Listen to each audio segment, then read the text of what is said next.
Child's Play has always sort of been the underdog among the titans of the horror genre.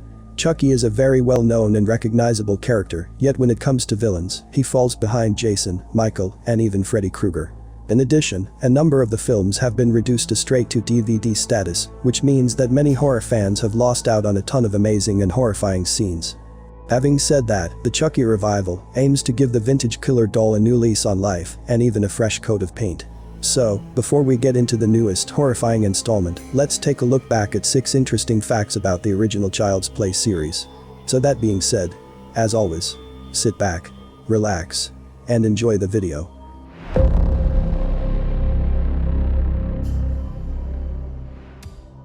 Number 1.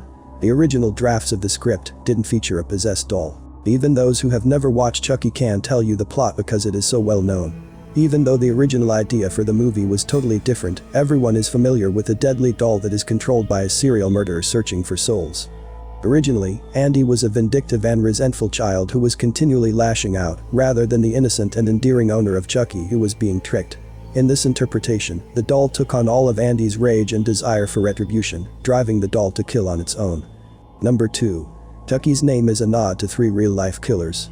Charles Lee Ray is the real name of the soul that inhabits the evil doll known to most people as Chucky. The name is ideal since it sounds both eerie and scary, while also sounding like any other person on your neighborhood may have the same name.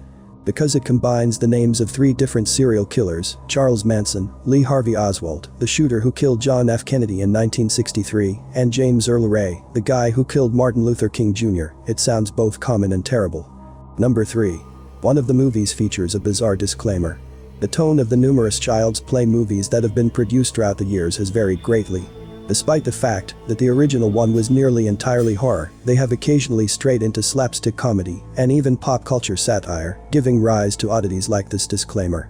Due to a scene in which Chucky and his wife Tiffany detonated a car on the highway that was purported to be owned by the pop star, complete with a Britney license plate and a professional Britney lookalike in the driver's seat, it was implied in all Bride of Chucky commercials that Britney Spears was unaware of the movie and had no connection to it.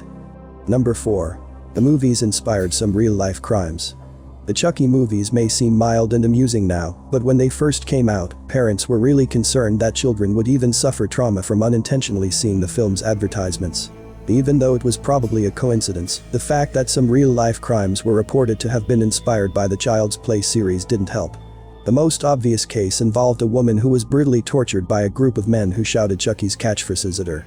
However, there was also the case of a toddler who was killed by 2 preteen boys who allegedly painted blue paint on the child's body to resemble a scene from the Chucky movies.